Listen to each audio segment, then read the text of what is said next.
Vamos a ir resolviendo las preguntas del cuestionario que me enviaron.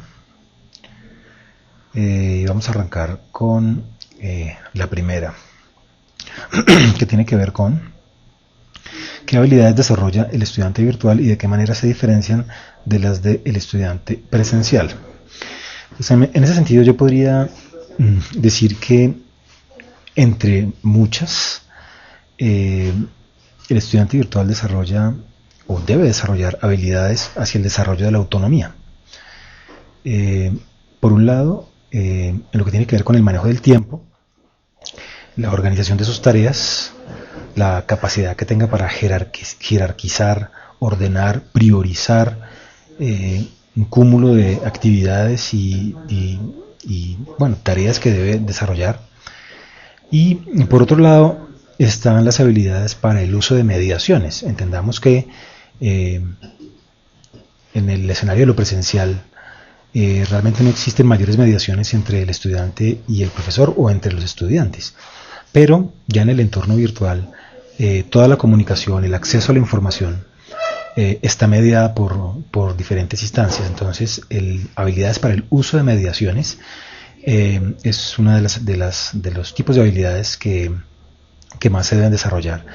Dentro de estas, las que tengan que ver con habilidades para la comunicación, el uso de mediaciones para favorecer la comunicación, el acceso, búsqueda y selección de información. La siguiente pregunta: ¿es distinta la participación de estos dos tipos de estudiantes? ¿Qué la caracteriza en ambos grupos de estudiantes? Pues de hecho la naturaleza de espacios presenciales y espacios virtuales pues es muy distinta, y como tal la participación también es muy distinta. Sin embargo, dentro de todas las características que uno pudiera encontrar en cuanto a los tipos de participación, tal vez una de las que quisiera hacer más énfasis es que las participaciones son participaciones documentadas. Es decir, en un espacio presencial, la participación de un estudiante en su gran mayoría es una participación de tipo oral. Y las implicaciones de los ejercicios orales frente a los ejercicios escritos propios de los entornos virtuales de aprendizaje, pues son participaciones que carecen muchas veces de la preparación para una participación escrita, y las participaciones documentadas en el orden de lo escrito pues son fácilmente evaluables y tienen unas implicaciones que son importantes desde muchos puntos de vista. La participación y la interacción de los estudiantes dentro de un entorno virtual es mayor o menor en comparación con lo presencial. Bueno, allí habría que básicamente explicar dos cosas. La primera es que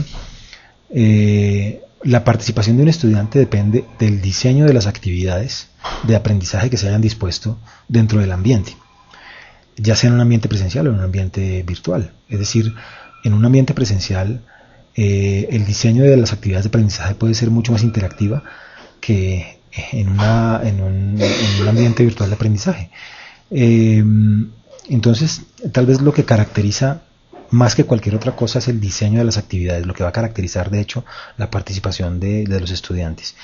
Y también hay que puntualizar que muchas veces en los entornos presenciales hay muchos estudiantes que por sus mismas características personales muchas veces se inhiben de participar de una discusión o se inhiben de participar en los procesos de clase.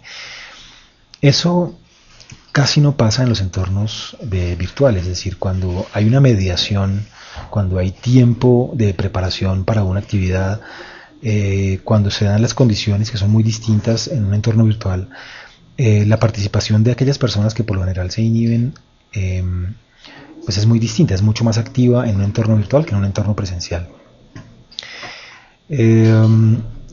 ¿Cuál consideras la clave de un estudiante virtual exitoso? O sea, aquel que logra sacar el mayor provecho de esta tecnología, llegando a culminar la meta de estudio.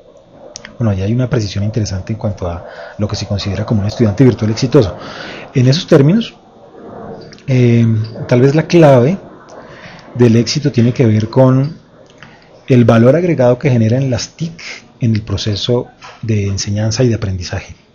Es decir, que no porque un estudiante tenga la aptitud y la actitud correcta y el tiempo de preparación o la experiencia y el ambiente virtual esté muy bien diseñado, muy bien concebido, pero si realmente la participación, la interacción a través de un ambiente virtual de aprendizaje no le genera realmente ningún valor agregado al estudiante, ahí de entrada hay unos elementos que perjudican el rendimiento de un estudiante. Un ejemplo, un estudiante que tenga que venir a la universidad para cualquier razón, por cualquier circunstancia, tiene que estar en la universidad y tiene que asistir, tiene que interactuar dentro de un curso virtual, que bien pudiera tomarlo dentro del aula de clase, dentro del campus universitario. Es una experiencia que no le genera realmente ningún valor a ese estudiante y por ende los factores clave de éxito pues van a ser, digamos, poco considerables en el orden de importancia de lo que se debiera dar en un ambiente virtual. Por el contrario, un estudiante que, por ejemplo, salga a práctica empresarial o esté en una, bueno, que haya tenido que desplazarse fuera de la ciudad, fuera del campus universitario, va a encontrar en el ambiente virtual realmente un valor agregado para su proceso formativo. Entonces, yo creo que parte del éxito tiene que ver con el valor que genera el uso de las tecnologías de información al proceso de formación. ¿Qué condiciones cree que son las necesarias para que la tecnología sea utilizada ampliamente por los estudiantes de una institución? Ese punto tiene que ver enormemente con el momento en el que se encuentra la institución educativa frente a su plan estratégico de incorporación de tecnologías.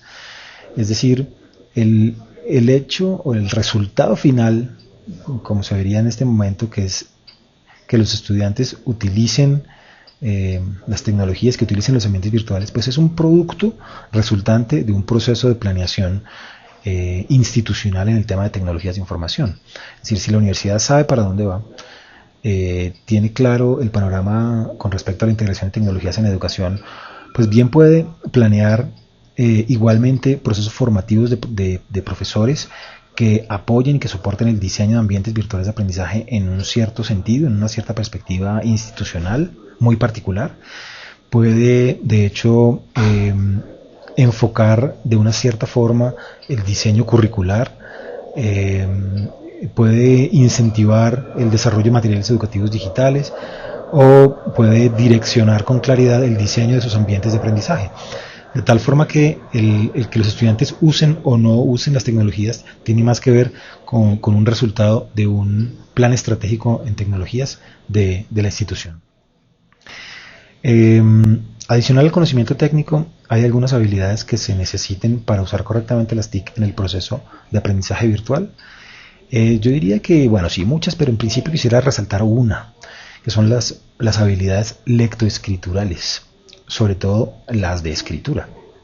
Es decir, independientemente de que el estudiante o el profesor sean diestros en el manejo de las plataformas, en el uso de recursos tecnológicos, la interacción, la comunicación, la producción se hace de forma escrita. Bueno, hay otras instancias audiovisuales también, pero la base de la producción audiovisual también recae sobre la escritura. Es decir, un estudiante de hecho tiene que tener muy buenas condiciones, muy buen desarrollo de su capacidad de lectura y sobre todo de su capacidad de escritura, que es la que va a permitir que los procesos comunicativos se den de forma clara y que los resultados de su proceso de formación se expresen de una manera correcta, indicada a lo que requiere el ambiente virtual de aprendizaje.